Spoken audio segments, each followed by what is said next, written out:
습니다. 오늘 이 시간 신한금융투자 마포지점의 양선웅 부장으로부터 이와 관련된 내용들 먼저 들어보겠습니다. 안녕하세요. 안녕하세요.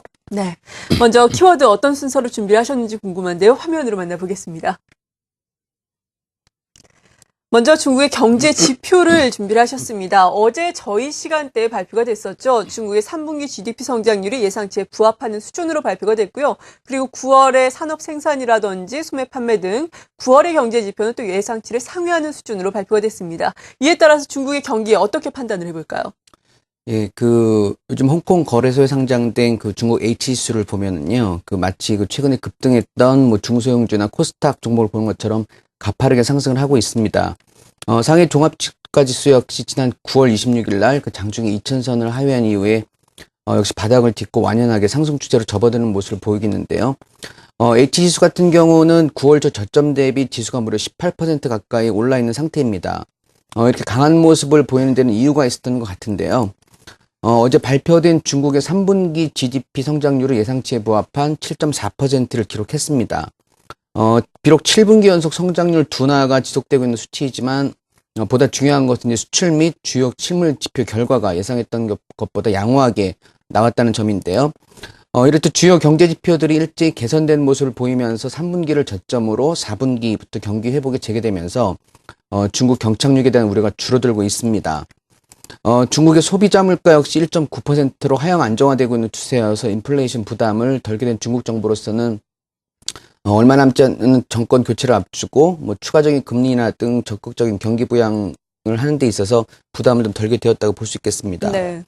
이렇듯 중국 정부의 경기 부양 정책으로 중국 경제는 올해 4분기부터는 반등세를 타기 시작해서 올해 목표치인 7.5%를 문에 달성하고 내년에는 8.6%까지 올라갈 것으로 전망한다는 보고가 나오기도 했는데요.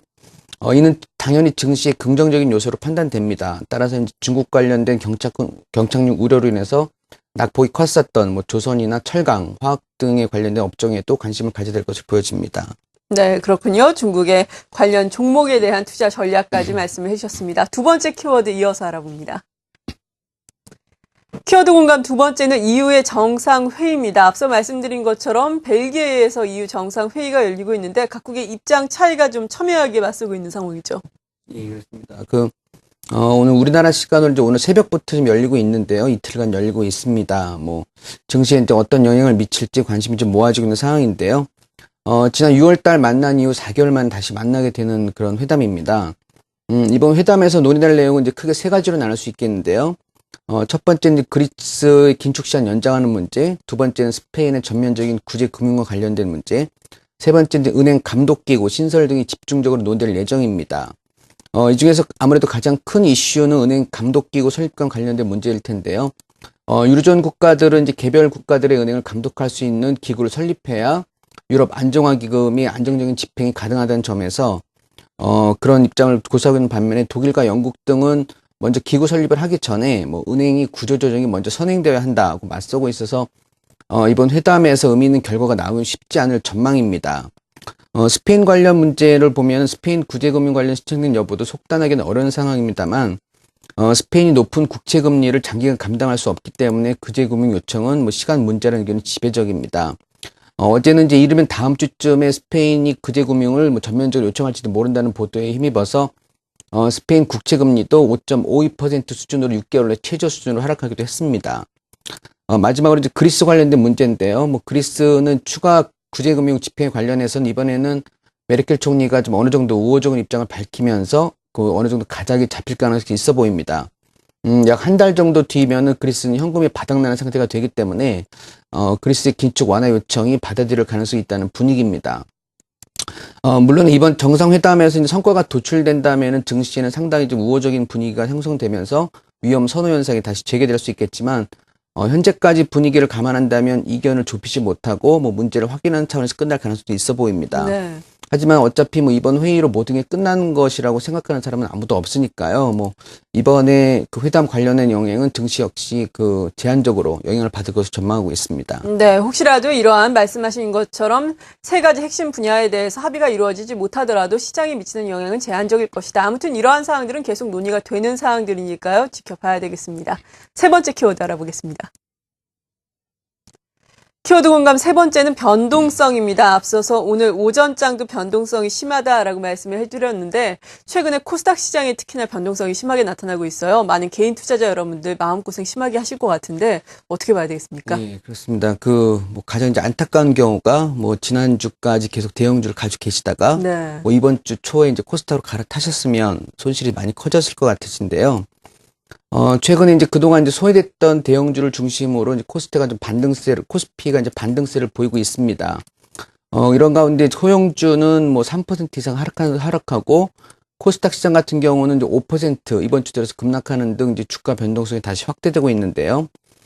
지난 9월 초 이후에 중소형주와 코스닥 시장의 상대적인 강세를 보여왔지만 코스닥 일부 종목의 경우에는 이제 지난 9월 말 이후에 상승분을 이번 일주일 만에 모두 반납할 정도로 변동성이 심화되고 있다는 점에서 투자자 여러분들이 좀 주의를 기울여야 될 것으로 보이는데요. 소위 말하는 이제 종목별 옥석 가리기 현상과 더불어서 일부 테마주의 경우에는 PER이 이제 50이 넘거나 PBR 같은 경우도 이제 5가 넘어설 정도로 높은 밸류에이션을 받고 있다는 점은 향후 성장성을 감안하더라도 펀더멘털 대비 지나치게 오른 종목이 많은 만큼 주가 변동의 위험에 노출될 그 리스크가 좀 크다고 할 수 있겠습니다. 사실 이미 선도주들의 급락세에는 이제 국내 기관뿐만 아니라 외국인 또는 심지어 이제 회사 내부자들까지도 이제 비중 축소에 나서면서 수급 악화 현상이 일부 나타나고 있는데요. 본격적인 실적 시즌까지 겹치고 있다는 점에서 검증되지 않았거나 단순히 분위기 편승해서 급상승한 종목은 철저하게 배제하셔야 할 것 같습니다. 그럼에도 불구하고 이제 단지 그 단기 급등에 따른 눌림목 조정이다라고 말하는 투자 의견이 역시 있는데요. 이런 것도 역시 이제 당연한 얘기겠지만 실적을 수반해서 정상적인 밸류에이션을 가진 종목에 국한된 얘기이지 단순히 흐름이 편승해서 급등한 종목들에는 전혀 해당되지 않는 사항이라고 보시면 되겠습니다.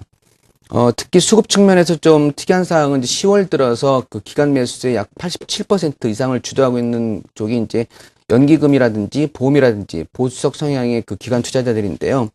이를 감안한 종목 선별도 필요해 보입니다.